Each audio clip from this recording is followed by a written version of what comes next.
don't hear you. Okay. Right here.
Hey folks, Roland Martin here, coming up on Roland Martin Unfiltered for Monday, February 11, 2019. I'm broadcasting live from Susan Taylor's National Cares Memory Project Gala. Coming up on today's show, Virginia Governor Ralph Northam is trying to dig himself out of the scandal over blackface and Klan photos on his medical school yearbook page. He gave an interview yesterday with CBS's Gayle King where he talked about indentured servants. Really? Also, two stunning polls out of Virginia. 58% of African Americans want Northam to stay on, while 34% of Americans and 50% of Republicans say it's okay to wear blackface on Halloween. What the hell? Also, Katy Perry gets in on the blackface fashion. She's now getting condemned for a pair of shoes dealing with the issue of blackface. Also, we'll talk about Virginia Lieutenant Governor Justin Fairfax.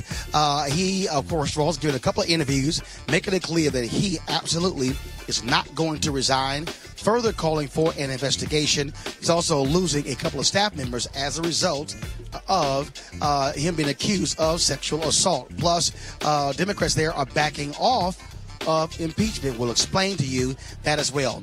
A short sentence handed out to the cop who killed Laquan McDonald is being challenged by the Illinois Attorney General. Kwame Raoul will explain those details. Also, wait to see this video where a Broward County Florida sheriff caught on tape harassing a black father and calling him boy. Again, more crazy cops. And when cops take your money or your car, if they just suspect you of a drug crime, that's called civil asset forfeiture. An investigative report from South Carolina says it impacts black men more than any other group. We'll talk to the reporter who broke the story. Also, Ida B. Wells becomes the first black woman to have a major street named after her in Chicago. It certainly is time. And speaking of that, it's time to bring the funk on Roland Martin Unfiltered. Let's go. He's got it. Whatever the biz, he's on it. Whatever it is, he's got the scoop, the fact, the fine. And when it breaks, he's right on time and it's rolling. Best believe he's knowing.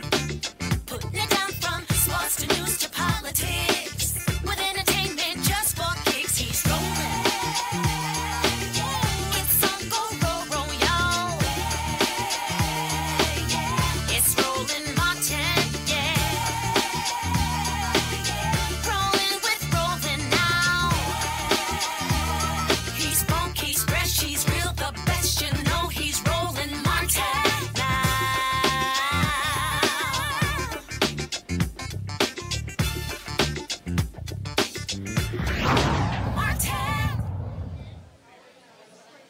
All right, folks, I'm Roland Martin here broadcasting live in New York City from the Zeke Field Ballroom, where Susan Taylor's National Cares Mentoring Project is having their annual gala. And so it's going to be a packed house here. We're also going to be live streaming that gala right here on Roland Martin Unfiltered after the show. And so the red carpet is going on behind me. And so all throughout the show, I'm going to be grabbing various folks who are here. Susan Taylor, of course. The honorary ball of this event, honorary chair of this event is Alicia Keys, who, of course, is flying from New York. Yesterday, of course, she was hosting the Grammy in Los Angeles. And so lots of folks will be coming through here. And so, again, expect for us to be interviewing folks here, but also doing our normal show. First, I want to start with Virginia, where the Lieutenant Governor, Justin Fairfax, has given a couple of interviews to The Root and the Washington Post, where he has proclaimed his innocent and saying he is calling for a FBI investigation into the two women who have accused him of sexual assault. Last week, we had one professor who accused him of forcing her to have oral sex in 2004 at the Democratic National Convention. And the second assault dropped on Friday, where a woman who attended Duke University with him saying he raped her while he was on campus. Now, Fairfax has denied all of these allegations, and he has made it perfectly clear that he is not going to resign, and he wants there to be an investigation. Now, no one has stepped up when it comes to the issue of the investigation. Who will actually lead that? We also saw last week where Democrats there were going to move forward on impeachment of Justin Fairfax. Well, they have backed off on that as of today. And so Virginia continues to be in turmoil, not only with Lieutenant Governor Justin Fairfax, but also Governor Ralph Northam and his whole issue with blackface as well. It's just pure craziness happening in Virginia. So I'm going to deal with Northam in just a second. But right now, I want to talk about Justin Fairfax and what's going to happen with him with my panel. And first off, Dr. Avis Jones-DeWeaver, leadership strategist and also author of the book, How Exceptional Black Women Lead. She's also a resident of Virginia. Michael Brown, former vice chair, the DNC Finance Committee. Eugene Craig, CEO, Eugene Craig Organization. Avis, I want to start with you. I had you on the Tom Joyner Morning Show this morning, and you were pretty emphatic where you said that you believe that Fairfax should not resign. There should be an investigation. Absolutely. In my mind, in America, when someone is charged with something, when someone makes an accusation, people should have the right to defend themselves. We don't go straight from accusation to guilt. There needs to be some sort of intervening investigation in between there. And so my hope is that we do slow pump on the brakes here and have an actual investigation. My fear is that when we have this sort of blind belief mentality around the Me Too movement, we may be creating a situation as women where this could come back to haunt us in the future. It hurts no one to take the time to do an actual investigation to make sure that when we move forward with punishment, we are moving forward with punishment righteously, and therefore we won't have any situation, either with this particular allegation or with those in the future, where someone might actually make an accusation that ends up not being true, and then at the end of the day, all women then are less likely to be believed. Let's take a moment to sort of slow down, do this thing right, so that we make sure that justice actually occurs. Michael Brown is very interesting because you've seen presidential candidates, Senator Kamala Harris, Senator Cory Booker, say that Lieutenant Governor Justin Fairfax should resign. There have been other Democrats also saying the exact same thing. But it's very interesting when I looked at a lot of different comments on social media, the number of people, men and women, who are African American, even though both women accusing him are black, he's African American, they are saying, wait a minute, the guy should not have his career ruined until there's actually an investigation. Michael, what say you? It's interesting. I actually co-sign a lot of what the good doctor said, because I think we've gotten into this, and it doesn't mean you don't believe the women. And certainly doesn't mean that you don't believe the women should have a fair hearing. The question is, should the pendulum swing so far that if somebody makes an accusation against somebody, their career's over, job is over, family destroyed, without any evidence of that, or at least some due process? So it'll be interesting to see how this plays out. And then you have other people who I've spoken to, and I'm sure you've spoken to too, Roland, and Doctor, and Eugene, that have said, wait a minute, how come the black guy has to resign? Why aren't the white guys resigning?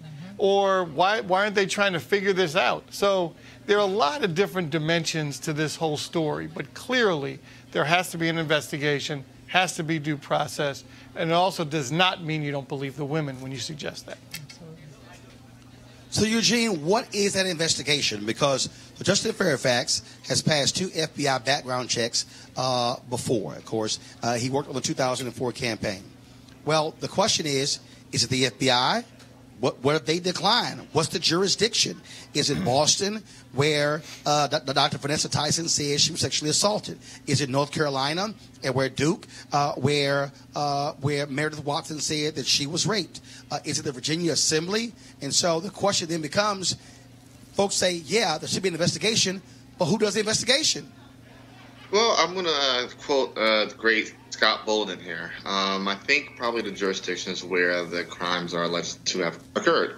So that would be Boston, that would be North Carolina.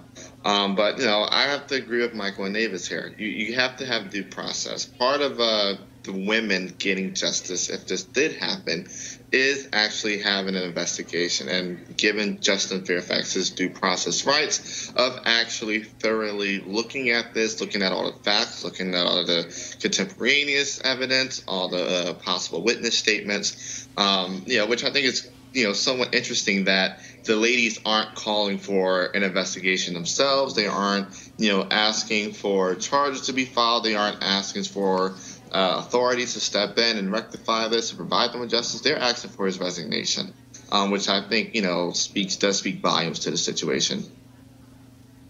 Well, and Ava, speak to that, because in the case of Meredith Watson, apparently what her lawyers did, they sent their letter to Justin Fairfax's lawyers saying he should resign by 3 p.m.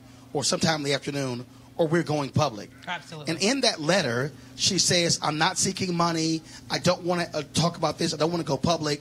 And so that's raised a lot of questions that if you're bringing this out, you say that a man raped you, and you're saying, all I want you is to resign. That just sort of struck people as sort of odd. Exactly.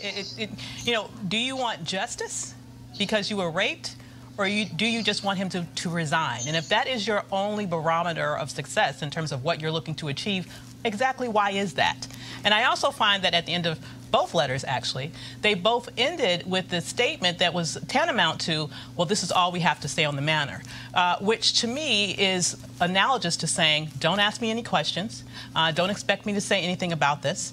And now that we have sort of ramped up to this particular stage where there was at least a threat of impeachment, once again, similarly, they both came out and said that we would testify at an impeachment hearing.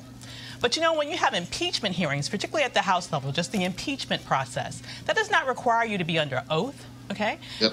And it does not require any other sort of factors to be brought in to make sure, frankly, that people are telling the truth. It's just an opportunity for you to make a statement. And so the level of veracity that they're putting behind these charges, to me, falls below what we've seen in other examples. So, for example, if you just quickly compare this to Dr. Blasey Ford, who came out against Kavanaugh, here's what she did. She wanted an investigation. From the very beginning, she was calling for an FBI investigation. She came to the table already with corroborating evidence in terms of the notes with her therapist that she had told for years prior to Kavanaugh even being considered for the Supreme Court. She also came forward with a polygraph test that she took voluntarily, which she passed. And interestingly, Kavanaugh didn't want to take a polygraph test.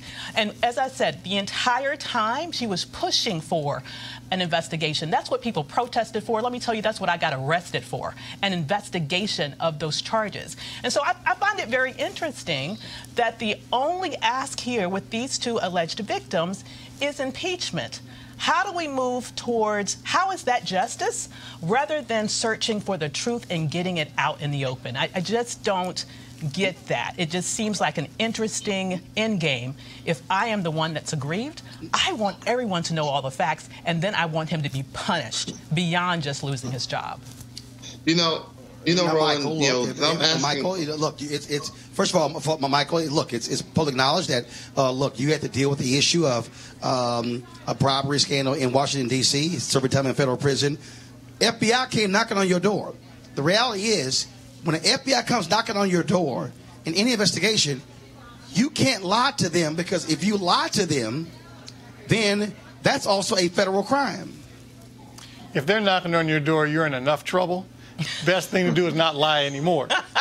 So yeah, you're absolutely right. And that's what makes this, first of all, the whole thing is a mess. And with the lieutenant governor, he is obviously saying he did not do it. He's denying it.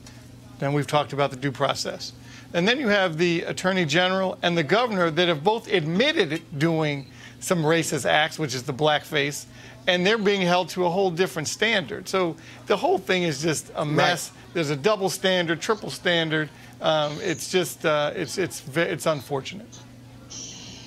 Eugene, go ahead. Final comment. The thing is this, if the investigation happens, well, two things. First is that them demanding that he do something by a particular time, or they're going to release something, could be almost tantamount to blackmail, if not, some form of extortion. Secondly, if there actually is an investigation, part of the investigation will be the victims, the alleged victims here, being cross-examined, having their stories thoroughly looked at, beyond just a press release put out by the law firms representing them. And that's why, I think it is really telling that they don't want to speak on the matter any more beyond a well-crafted, lawyerly statement.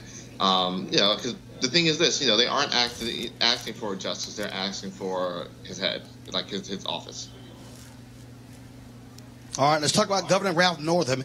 Yesterday, he talked to CBS's Gayle King about his blackface scandal, the only sit-down interview that he has done, and he left folks scratching their heads after this.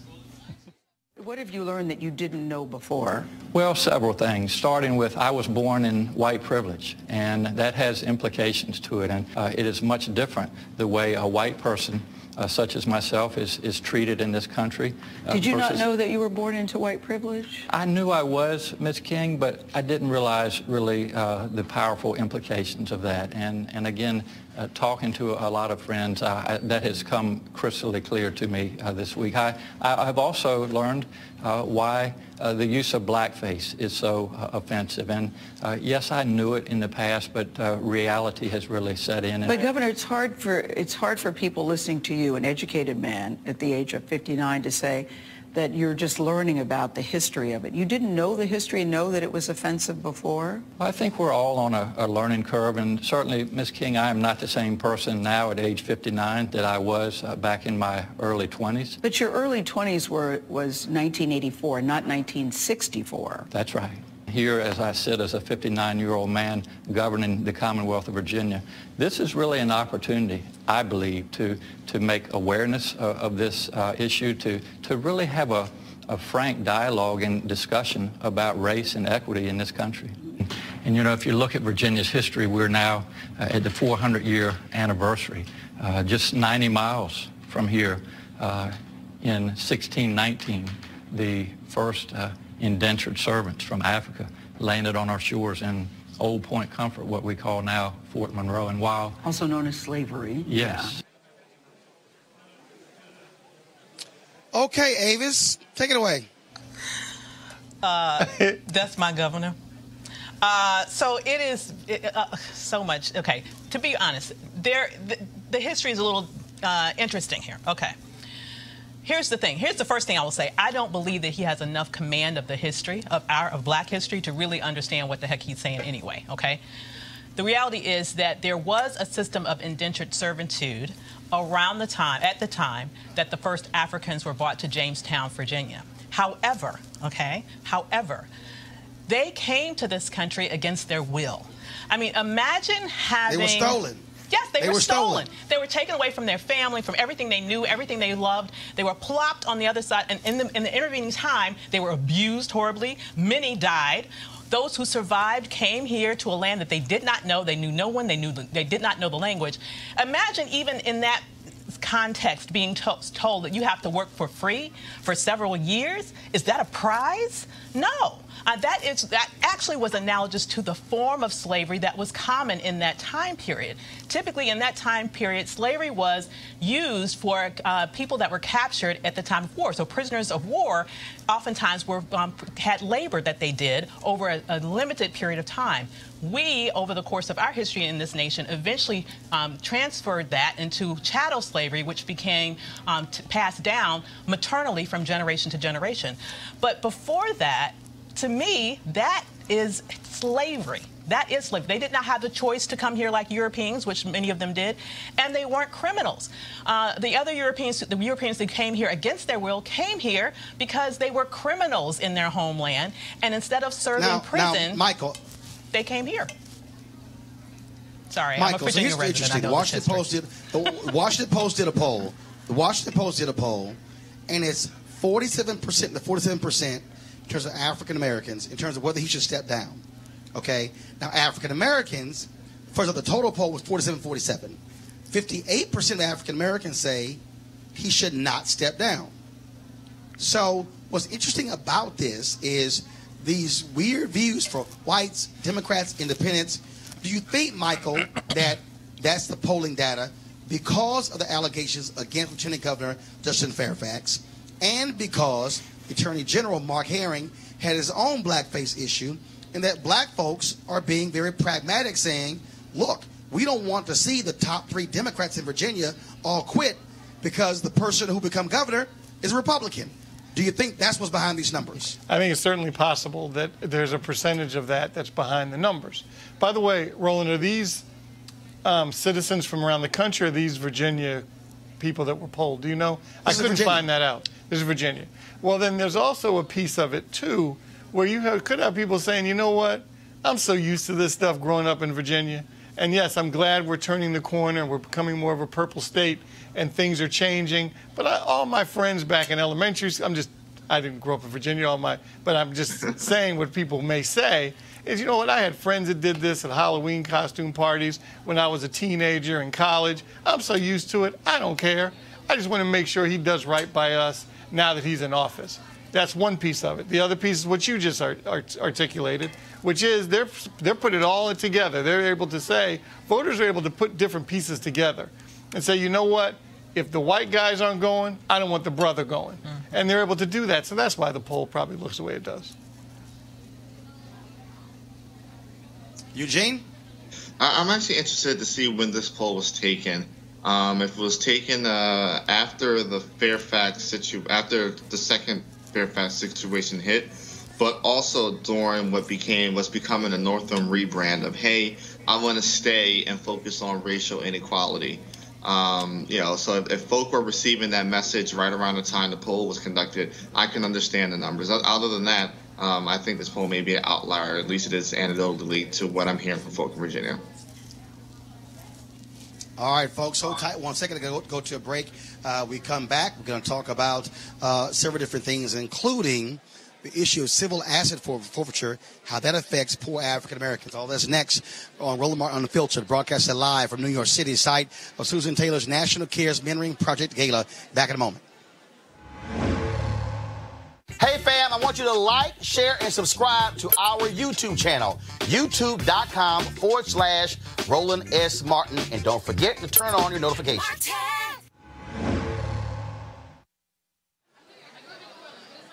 All right, folks, now a message from one of our partners. Are you desperate for a good night's sleep? Well, then listen up. Studies show lack of sleep causes stress, irritability, weight gain, and even death. But you already know how bad it is when you don't get enough sleep, don't you? You've tried sleeping pills with their annoying and potentially dangerous side effects. Always a problem. Maybe you wasted money on the latest miracle pillow that promises a good night's sleep. Have those work? No. I might have a solution for you. It's convenient, inexpensive, has zero side effects, and it flat out works. So if you want to experience deep, restful sleep starting tonight, visit www.sleepmusic.com. This little-known trick is already helping thousands of people around the world experience better sleep, deeper rest, and happier mornings. And with a full 90-day money-back satisfaction guarantee, what have you got to lose? So visit sleepmusic.com to see how this amazing sleep solution can help you. Use the promo code RADIO to get $10 off. That's www.sleepmusic.com and use the promo code RADIO to get $10 off. Folks, over the weekend, a 1-year-old boy was shot during a drive-by in Chicago. Police believe the child's mother was the target, who was in the front passenger seat. The child, Dejon Irving, was shot in the head, taken to Corner Children's Hospital, and listed in very critical condition. The gunman has not been identified, but there is a $35,000 reward raised by various community groups for anyone who can offer any information in this case. Also coming out of Chicago, and that is the Attorney General of Illinois, Kwame Roland. He is going to appeal the sentence of Jason Van Dyke, the former Chicago cop who was convicted of second-degree murder for killing Laquan McDonald. Many folks were upset at the judge for only sentencing Van Dyke to 81 months. Prosecutors wanted 18 years. Well, now, again, the Attorney General, Kwame Roland, is officially seeking to force a reconsideration of the 81-month sentence with a petition to the Illinois Supreme Court. Raul says he is specifically challenging Cook County Judge Vincent Goggins' decision to sentence Van Dyke for just second-degree murder and not for each of the 16 counts of aggravated battery, one for each shot fired at McDonald.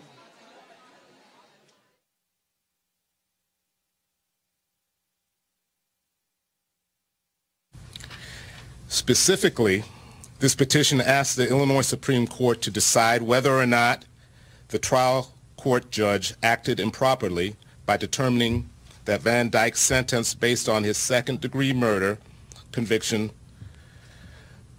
rather than his convictions on 16 counts of aggravated battery with a firearm. We are also asking the court to decide whether the judge was incorrect when he stated during the sentencing that 16 aggravated battery counts merge into a single act for the purposes of sentencing, rather than sentencing Van Dyke on each one of the 16 counts. Our petition argues that if the Supreme Court orders a new sentencing hearing, it should also order the trial judge to follow precedent by imposing sentence on all 16 counts, and then determine whether one or more sentences must be consecutive. We will certainly keep you updated on what happens in that case. Now let's go to Florida, where Alan Floyd of the Broward County, Florida, was holding his infant son after the woman watching the boy was arrested. Then Broward County Sheriff Deputy James Katy comes along and begins to harass Floyd with foul and demeaning language. Watch the body cam footage, which took place on July 25th, 2017. Get your ID for me, bro. 38, the boyfriend's back to the grandmother. They are separated. Because if I'm going to hand that child to you, whether that picture or not, I want to see the ID. I want to see your ID.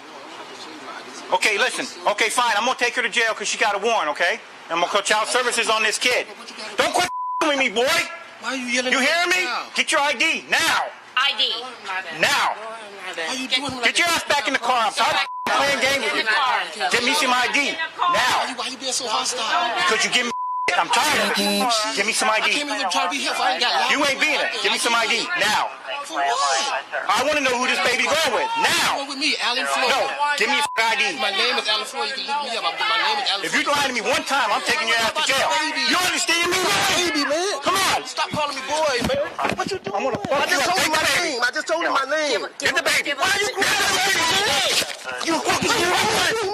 Shut up. I ain't doing nothing. You're gonna go, man. I ain't doing nothing. You listen. Get your drunk ass over there. Let me get out of here. Come on, move, man. You gonna understand me? You gonna communicate? Yeah. Why you doing that to me, man? Look at my son. He got a problem. You did it. I didn't. You asked me my name. My name. You said I'm You said my name. I'm gonna be in trouble. I said it's my name. What did I ask you the first time? Give me your ID. My name is Alan Floyd, sir. We gonna go the hard way. Let's do No, it. it's not the hard way. It's the sensible way. We can communicate like No. men. I asked you to give you ID. You said I don't have to give you my ID. No, I did not say that. I said You what did. for? I told you 3 times. Well, I never said I wasn't giving you my ID, no nothing. I never said I wasn't telling you my name. I asked you what for. Get in the car. Get my everybody do this. Just chill. I have another unit coming. It's gonna get nasty real quick, bro. Come over here and talk to me, man. Get her under control first. Get her under control. You just move me over here. Sit down in the car. Chill. Get down in 7 years. Get in the car! Get in the car, man! Everybody got to Okay, grab your baby. Grab your baby to a cop crying. You gonna talk to me like a man, you come over and talk to me. Now, folks, Floyd wasn't under investigation. Broward County Public Defender Howard Finkelstein reached out to newly appointed Broward Sheriff Gregory Toney, an African-American, and asked for an investigation of Deputy Katy's actions. Sheriff Toney has opened an investigation. Now, in Florida, when you say your name, as Alan Floyd did, you have legally provided identification. Deputy Katy has a history of making false arrests. I want to go to Michael Brown. Michael, look. This is the stuff that we see over and over and over again. Officers are supposed to de-escalate a situation, not escalate. That's exactly what this guy did. Yeah, I don't know if it's as simple as the lack of training of our police officers, or are some of these things just so systemic, both in them and in the departments, that this is just what they do. Either way, clearly it's wrong. It's disgusting. And it's just a shame that this happens in America in 2019. But clearly, something has to be fixed, whether it's some kind of punishment, some kind of remedy, not just in this case, but a much more global thought processes about how our police officers deal with people that don't look like them. Eugene, again, if it wasn't for the body camera footage, this cop could have said the guy attacked me, cursed me out. We saw and heard with our own eyes, heard with our own ears, the arrogance of this deputy sheriff. Yeah, I think the arrogance, this deputy sheriff makes, there are a lot of good cops, there are a lot of bad cops, but this deputy sheriff makes a lot of the good cops look bad because we can't tell the difference sometimes because the situation is just like this. One, thank God there was body cam footage because that cop could have said anything. First and foremost, he was ignorant of the law himself. The second, a gentleman gave him his name. Every cop, every officer these days has a computer that's Wi-Fi linked to a system where they can look up anybody, any tag, any name, and could have very well just done that. Driver license information would have popped right up. But what this officer did was he, decided to flex his badge and flex his muscle, and decided to, extremely escalate the situation and took what could have been a minor brush fire and threw a whole tanker of gas on it.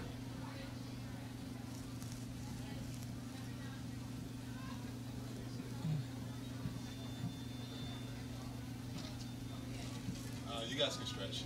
Oh, okay. Well, actually, Mike can stretch. All right, and you know what, Eugene, you talk about these kind of issues, and clearly, how many times have we been on this set and on this show to see how many things happen like this related to police officers and people of color? It happens, daily, hourly in America? And so clearly something, I think, more has to be done than just giving the assumption. What did your boy Ronald Reagan say? Trust but verify. And I think that's what we have to do with training with our police officers is, yes, I'm not like that. You don't have to worry about me. But you need to sit in that class and understand what diversity training really means, sensitivity training. Hopefully that will help because clearly this officer clearly either didn't focus if there was training, he wasn't paying attention, he was texting, or is this so deeply embedded in him that he can't help but to not like black people? I agree with the story. Give me 1 second. Hold on. Let's talk about another story talking about deeply embedded. Listen to this story, okay? Because this speaks to the same problem that we have in this country when it comes to how police operate, okay? When a man barged into Isaiah Kinlock's apartment and broke a bottle over his head, a North Charleston resident called 911.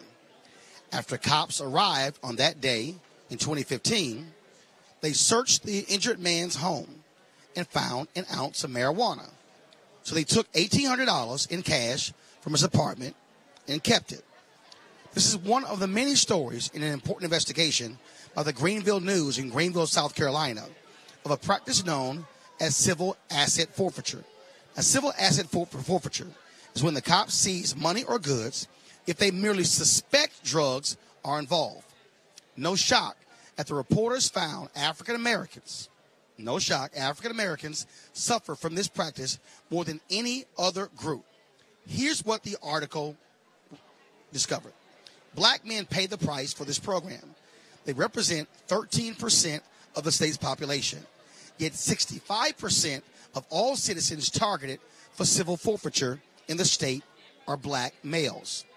If you are white, you are twice as likely to get your money back than if you're black. Nearly 1/5 of people who had their assets seized weren't charged with a related crime. Roughly the same number, nearly 800 people, were charged with a crime but not convicted. That means around 40% of the people whose cash or possessions were seized were not convicted of a crime. One of the reporters who broke this story is Mike Ellis, investigative reporter for the Greenville News. Mike joins us right now. Mike, I got to tell you, we've seen this story all across the country. We've seen other examples of civil asset forfeiture. You even have folks like the Koch brothers who are against this. Libertarians are against this. But to see this there in Greenville, was it shocking to you and editors when you saw the real numbers? Hi, I think I might have cut off there a little bit. All right, thank you. Mike, are you there? Yeah, I'm here. Okay, go right ahead. So was it shocking to you to see those numbers and how black men were mostly impacted by civil asset forfeiture? I think when we talked to a lot of experts, we talked to a lot of people about this, common response was shocked but not shocked. What we had found has been discussed a lot before. This isn't coming out of left field, but what we were able to do is go through an entire state, 3 years worth of data. There's been a lot of excellent reporting on civil forfeiture. A lot of it is focused on the federal side or on regional sides, such as in Philadelphia. But nobody, as far as we've been able to tell, as far as experts have told us, has looked at state-by-state data. So I think go back to the surprised but not surprised. Having this data in front of us helps us to tell you exactly what we found in South Carolina, which was, as you said, black men are bearing the brunt of this civil forfeiture in the state to a significant degree.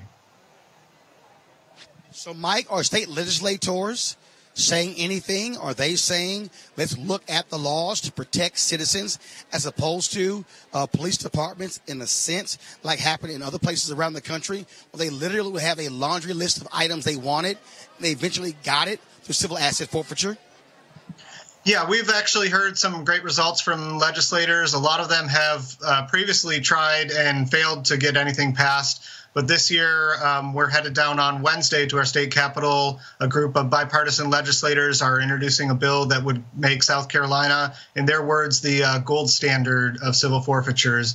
In many ways, it would model after New Mexico's laws, which would require a conviction.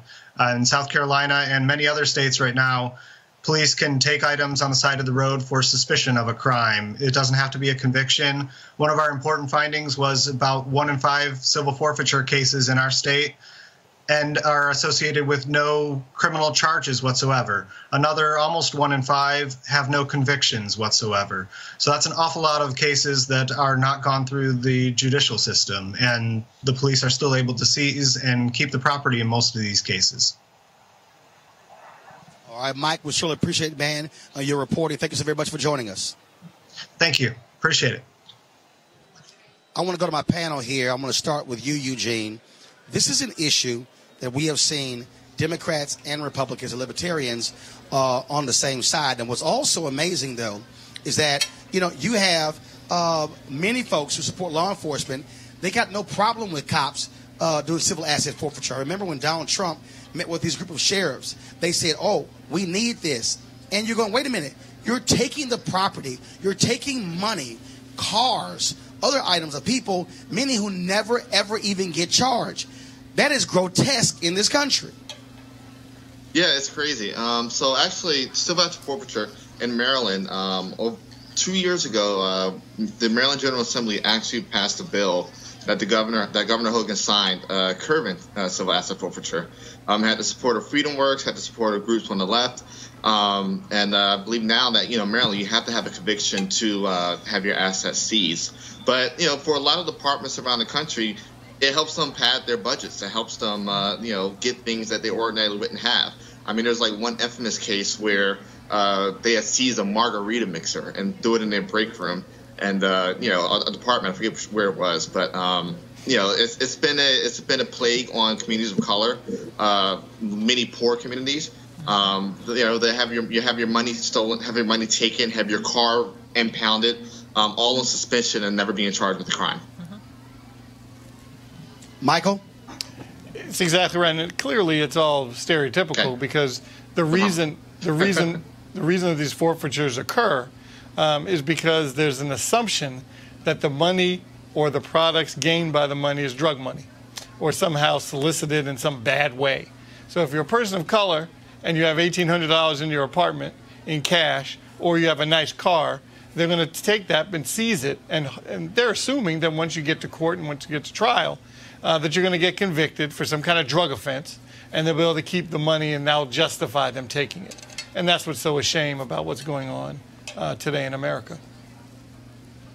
Avis, this is how poor people are essentially ripped off by police departments and targeted for their resources. Absolutely. I don't even call it asset seizure. I call it theft, because that's exactly what this is. And I don't even give them as much, sort of leeway as Michael is so kindly giving them. I think they target people and they steal from people because they can. And I also know that oftentimes in poor communities, those communities don't even have financial institutions in those communities. There's a large number of folks who are unbanked in this country.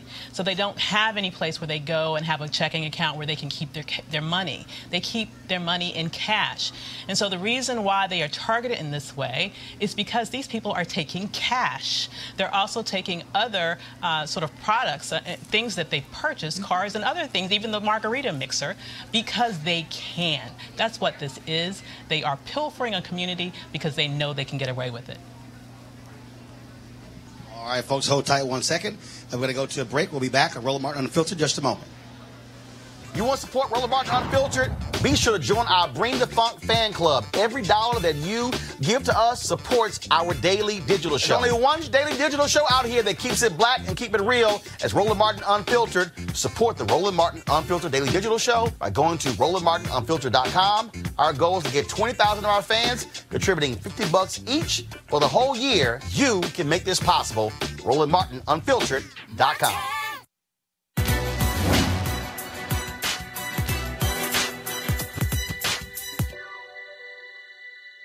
I felt so tall within, I felt the power of a nation within me.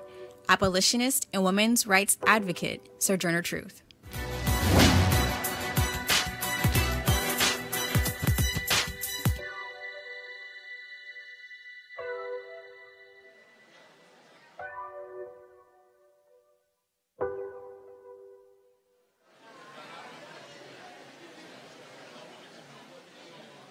All right, folks, HBCU Giving Day University is Albany State University, founded in 1903, located in Albany, Georgia.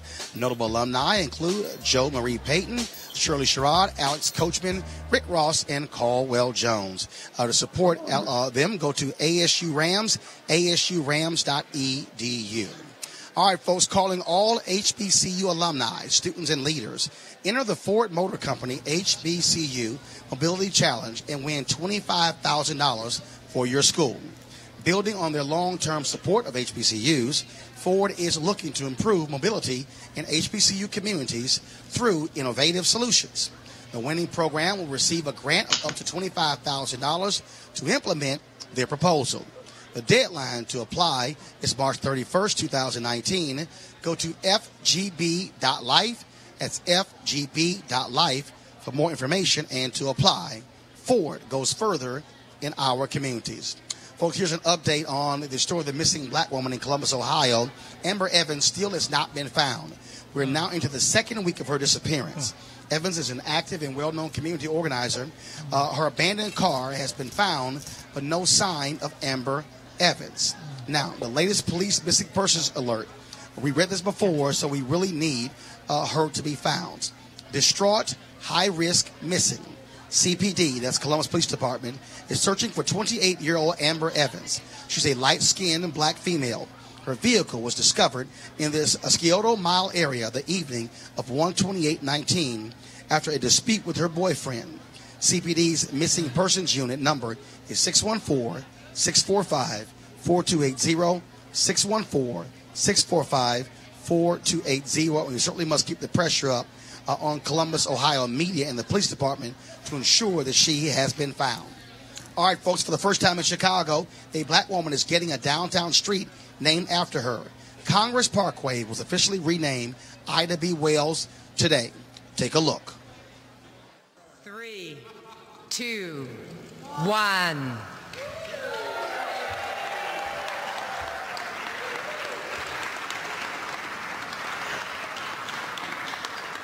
So I have to admit, I was feeling some kind of way when I saw that sign outside today. I also thought we were going to go outside and do this, which is why I brought boots and stuff. But y'all, it's been an amazing morning. I'm sure that the alderman or someone would like to make a few final words, but time's up. Now, Wells' great-granddaughter, Michelle Duster, led the charge to get the street named after the activist and journalist who dedicated her career to civil rights and eventually settled in Chicago. This is just the first step in honoring Wells in Chicago. A monument will be erected in honor of her at the former site of the Ida B. Wells homes, a housing authority complex that was torn down in 2011. And I, of course, was happy to be one of the folks who actually gave to erect that monument. All right, folks, as I said, I'm here in New York City at Susan B. Taylor's National Cares Mentoring Project. This is, of course, the fourth year they've had this gala to raise funds for her National Cares Mentoring movement. So there are a lot of people who are here. And joining me right now, of course, is someone very familiar with our show, Reverend Jesse Jackson Sr. So always good to see you, sir. Good to see you, Roland. Absolutely. So first and foremost, let's talk about, one, I got to get your thoughts on the craziness happening in Virginia. One concern that I have there is that while all the focus on the guy with blackface 35 years ago and ignore Senator Highsmith from Mississippi who said she was still on the front row of a lynching. What's the threshold? The governor of Florida referred to Gillum as monkey business. The governor of Georgia stole the election from Stacey Abrams. And so it seems that we cannot narrow the focus, our lenses, just on Virginia. And what they did was abhorrent. Unfortunately, racism was not illegal. Therefore, they'll be able to keep their positions. Also, Lieutenant Governor Justin Fairfax says there should be an investigation. He is not going to resign. Do you believe that is fair? Serious charges leveled against him. He says there should be due process.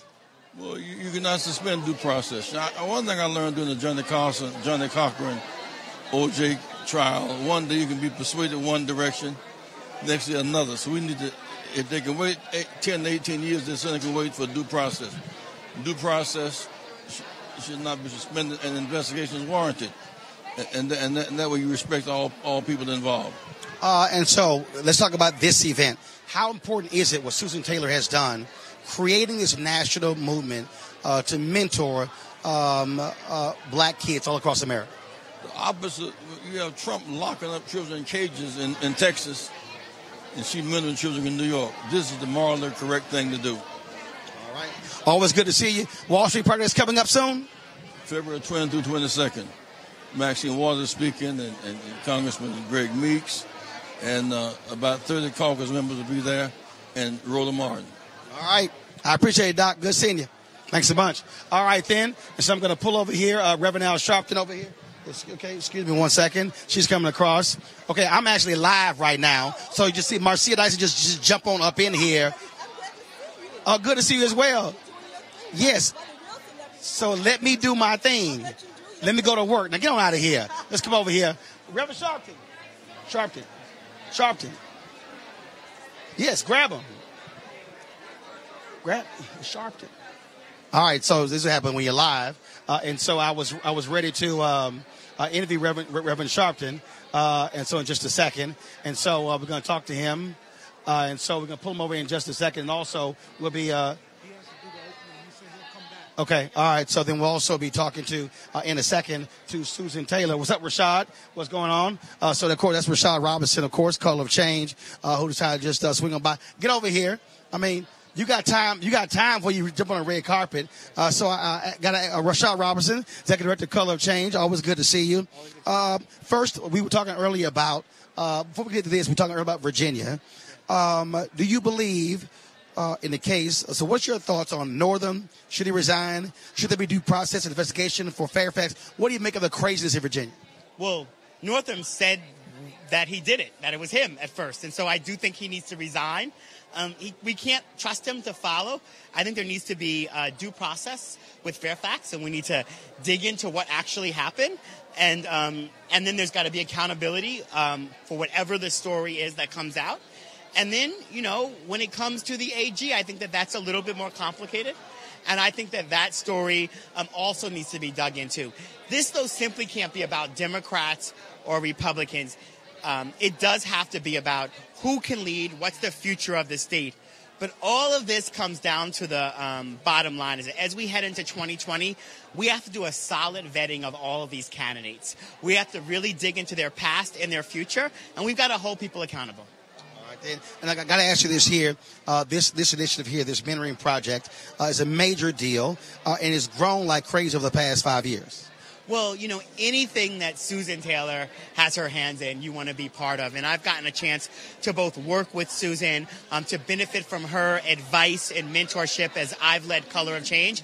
And I'm here to just support the incredible work that she has done at just putting her sort of loving vision around our youth. And letting them know that there are people there that are for them, that support them, and want them to succeed. And so I'm just so impressed and in awe of everything that Susan does and what this great organization is doing. All right, I appreciate it, man. Good seeing you. I appreciate it. Thanks a bunch. All right, speaking of Susan Taylor, she's right here. Recently turned, I love these people who just, 1 second, just walk across the camera. They ain't work. And so... Susan Taylor, y'all, just turned 73 a couple of weeks ago. And so, as you know, black don't crack. And so we're going to chat with her in a second. Queen, what's happening? Wow, it's happening tonight. I'm so excited. It's a sellout evening. We're going to raise a lot of money. And we're here for our children. This is the joy that we can dress up, we can be fly, fabulous, and do the critical work of restoring the village, rebuilding our own lives and the lives of our people who are struggling. So this is now how old? This is the fourth annual. Fourth Gala, but the project is older than that. Oh, the movement is really 14 years old. Started right after Katrina, devastated New Orleans. And I said to the Essence family, we just can't go back to New Orleans and have a party. It always had a purpose, but we have to deepen the purpose because our children are suffering. And so we asked people all throughout the country to go back to their respective cities and to mentor children. And here we are now, with 58 cities across the country and our volunteer army who you saw probably on the red carpet. And just what we need to do is really open more hearts and have more people care about poverty. How many folks are you now mentoring and how many chapters? Because this thing has just been spreading and spreading. It's been pretty amazing. We have really mentored over 250,000 young people. Well, let me say that again. We have mentored over 200,000 young people, and we've recruited more than 250,000 mentors. That's the opposite. Let me go again.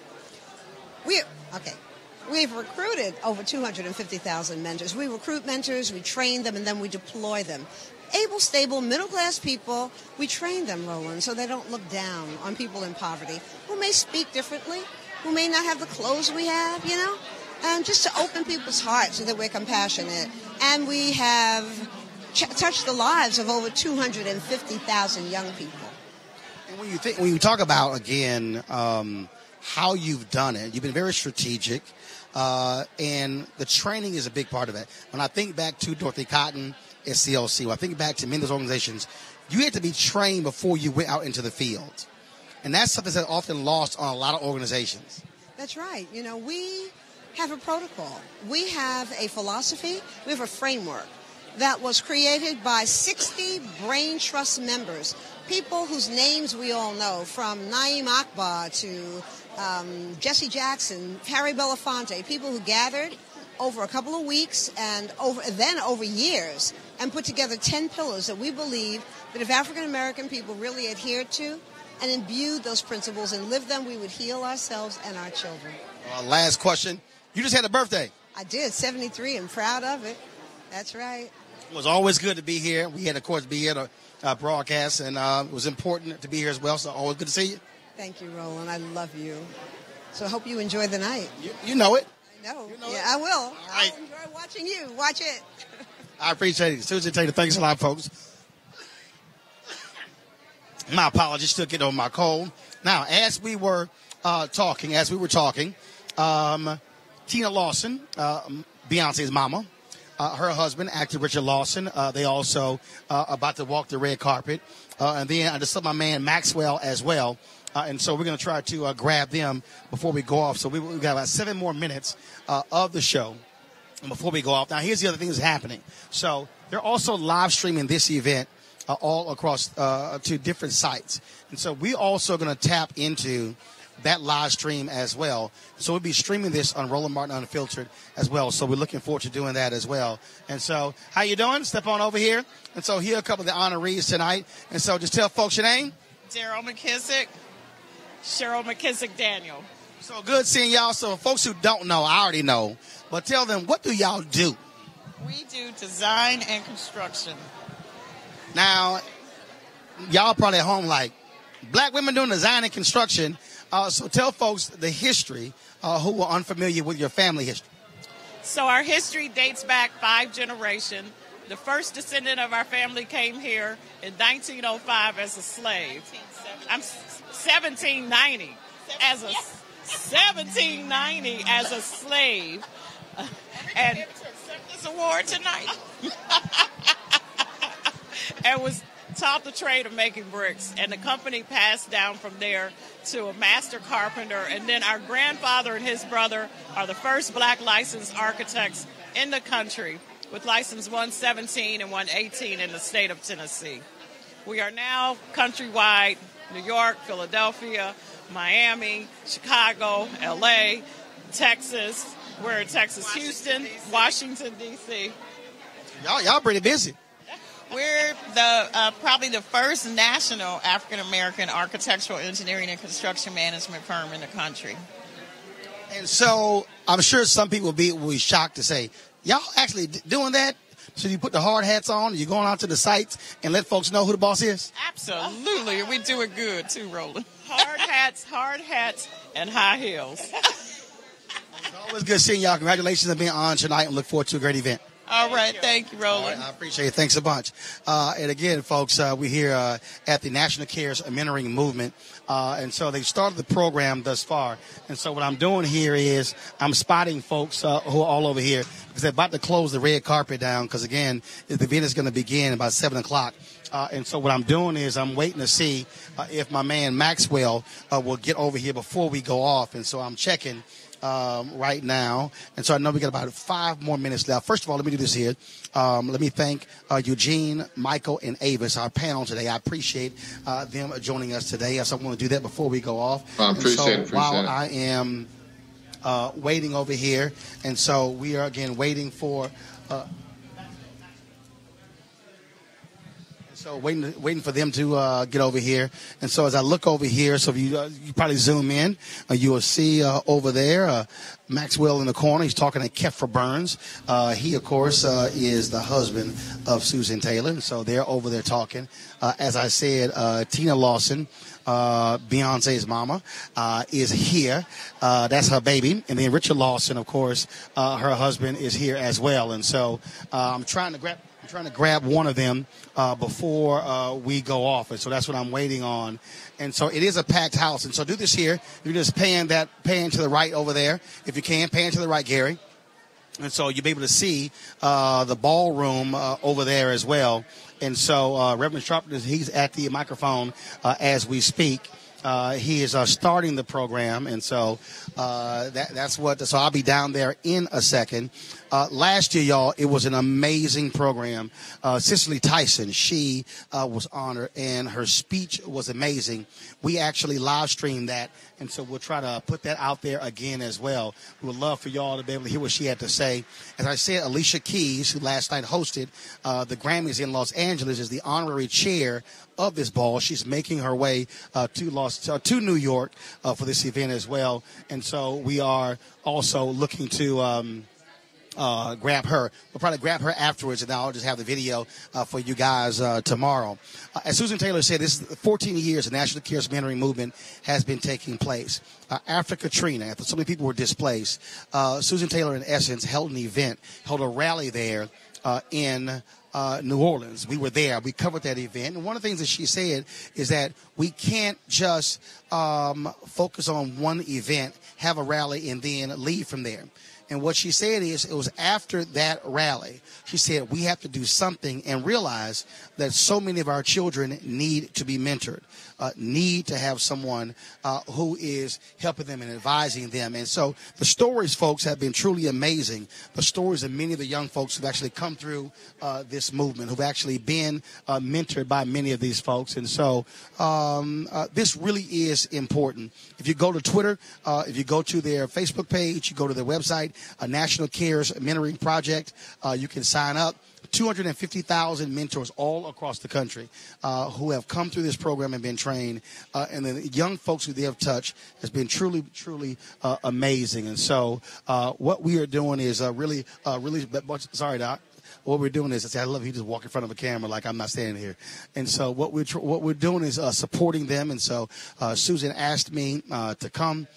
She said, got to have you here. 3 years ago, I did the auction where we raised a bunch of money for them as well. And so that was always great and important. And so what I'm doing here, again, is I'm waiting for so folks have got Richard and they've got Maxwell hemmed up. And so I'm trying to grab one of those guys to get over here before we go off. And so we can shut this off because it's 6:59. So we're going to almost done. And so I'm going to see if my handlers over there can grab one of them before we go. And so that's what I'm waiting on as we speak. And so I got him, but pull him. Don't tell them I got to go to Maxwell now. See, part of the deal, you got other folks who are doing interviews over there right now, but we're not going to wait. So we're still going to get them in a second. And again, I do want to grab Max before we go off because he's a huge supporter of it. Last year, he's a huge supporter of this. Last year also, Jesse Smollett was here as well. So a lot of folks, a lot of entertainers have really been helping out Susan and the various mentors with this particular project all across the country. And so we appreciate all that they do. And so, and this is called For the Love of Our Children Gala. So do this, folks, also. So you want to follow this on Twitter, on Facebook. The hashtag is CaresGala19. Hashtag CaresGala19. And so that is the hashtag. And so you can follow everything over here. And so my man Maxwell is coming over here. And so I told y'all we were going to get him. And so I got to get him real quick before we superstar. What's going on, baby? What's happening? You all good? How are you, Mr. Martin? I'm good. I'm great. Looking clean? I'm trying. You know, you don't want to come out here dusty. I mean, you got to put your cocoa butter on. You know, it is. You ain't got no sense. Not the cocoa butter. Well, you know, Vaseline, okay. Shea butter. No, I'm just keeping 100 Vaseline intensive care. Sorry, no product placement here. You know, just talking the truth. How you been, man? Man, I'm good. Been busy, but it's all right. I see you doing great things. Well, you know, we trying to make it happen. I watch everything you do. I get my alerts on all your broadcasts. Well, that's what we're doing right now. So we're live as we speak. So, you know, well, I appreciate that. And so it was so funny. I was like, yo, we got to be done at 7. I'm like, snatch them. You know, it's BMT. Or BWT, whatever you want to call it. Man, how you doing? I'm great, man. I'm happy. I'm making music. I'm centered. I have so many projects that I wish I could talk to you about, but I'd rather them happen than jinx them. But yeah, things are really good. Now, you are busy, but why was it important for you to be here tonight? Well, last year, a year ago I attended, of course. They were honoring many amazing people who have done great things for the community and for mentorship. But I came and I was asked to sing for Cicely Tyson last year. And, of course, this year, my little sister, Alicia Keys, is being honored. And there was no way I could miss the opportunity to see her and to watch her yet again receive accolades for her years of support for not only the community, but for all children and people in the world. Well, man, it's always good to see you looking clean. Last I saw you, of course, you were performing in National Harbor, killing it. Trying my best, trying to get through. Tours are tough as you get older, but I'm just happy because the audience gives you that energy so that you can just power through. And right now, a 78-year-old Ed Levert saying, "Man, please." I wouldn't say that, but it's not easy. I'm not gonna say. But look, it's definitely like 50. We just did 50 shows in 2 months. So you just do the math. Oh, I understand. And there's no auto-tune, okay? If I make a mistake, it's my real voice making a mistake. If I'm hitting that note, it's my real voice hitting that note. And I actually prefer it that way because at least the humanity of the music isn't lost, But I am doing my me.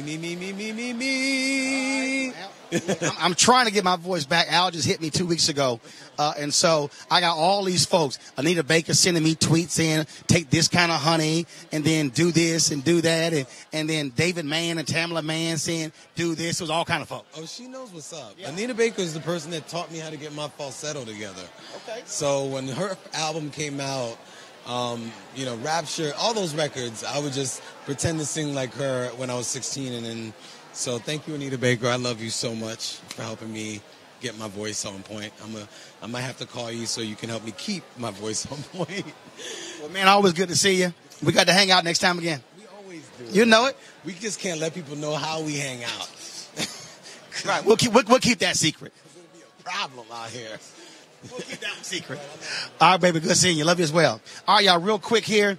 Two great people right over here. Of course, one is from H-Town, my city, Tina Lawson. And, of course, her husband as well, the great actor. How y'all doing? Good. How you doing, H-Town? Good seeing you. What's up, sir? How are you? I'm good. Good seeing both of y'all. How y'all doing? You too. We're great. I saw y'all roll through, and I said, look, we got to grab them before we go off the air. And so, H-Town, how you feeling? What's going on? Feeling great. I'm happy to be here to support Susan and the CARE mentorship program because, we're mentors and we're passionate about it. So it's a pleasure to be here. You to our building and check us out. Just invite a brother. I'm good.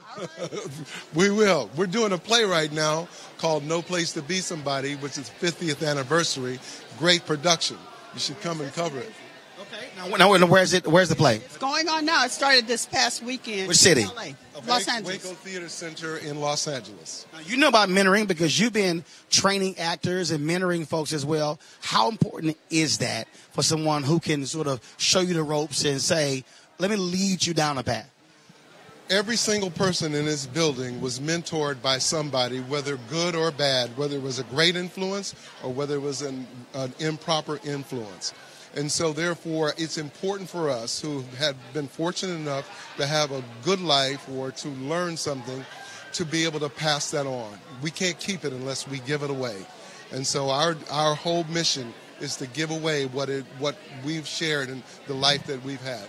And mentoring for you started at home with your children. That's right. Well, mentoring started for me with someone who took me to see Alvin Ailey at 14, and it changed my life. And actually, my kids wouldn't be here without that person because it got me out of my small little world. Absolutely. Yeah. Well, I'll tell you what, I've been enjoying your Instagram page with all of your behind-the-scenes story. Okay, I only had 24 hours to make this dress, and this is how I made this. See, I've been cracking up laughing at those stories because it's the stuff nobody knows about. Yeah, and it's all true. Well, it's good seeing both of y'all, and so we'll definitely make it out. Yes, sir. I appreciate it. All right, y'all take care. Good seeing you. All right, folks, again, that's Tina Lawson and, of course, Richard Lawson. All right, folks, I got to wrap this thing up. Don't forget, this is what Roland Martin Unfiltered does. There's no other show that does this. No other show focused on our community that's actually broadcasting live from events like this here, and also live streaming these events, which is why we need you to support what we do. I need you to go to RolandMartinUnfiltered.com. Join our Bring the Funk fan club. You can use Cash App. You can use PayPal. You can use Square as well. We need your dollars and your contributions for us to do more of these events. You just heard Reverend Jackson. He wants me to be at his Wall Street project, for us to be able to live stream those proceedings, those sessions, those panel discussions, those keynotes. And so this is why I created this show. Not just to say, oh, we got a show, let's talk about the issues, but for us to be able to go on the road, to be able to cover events where we are at that no one else is doing. Yeah, you got some media here, but those are people who are taking photos, who've done some interviews. Nobody else is actually live streaming their shows from here, and also the event. So when we finish this live stream, we're going to throw the switch. We're going to then pick up the live stream of the actual event here, the National Cares Mentoring Gala. You heard Maxwell talk about performing last year. We had that stream. You also heard Cicely Tyson as well. And so we want you to support Roland Martin Unfiltered to make this possible. I'm back in the studio tomorrow, but on Thursday, we're going to be actually broadcasting live from Charlotte, North Carolina, NBA All-Star Game. I'll be there as well. And Friday, folks, a powerful, powerful interview with Chuck D, one of the founders of Public Enemy. You do not want to miss this conversation. The interview last week with Ali Sadiq, y'all loved it. Chuck D dropped it. I'm telling y'all, it's going to be amazing. So we're going to have that interview for you this Friday. Nobody else is doing what we're doing. All right, folks, I got to go. And so y'all take care. And so you have a good one. Holla.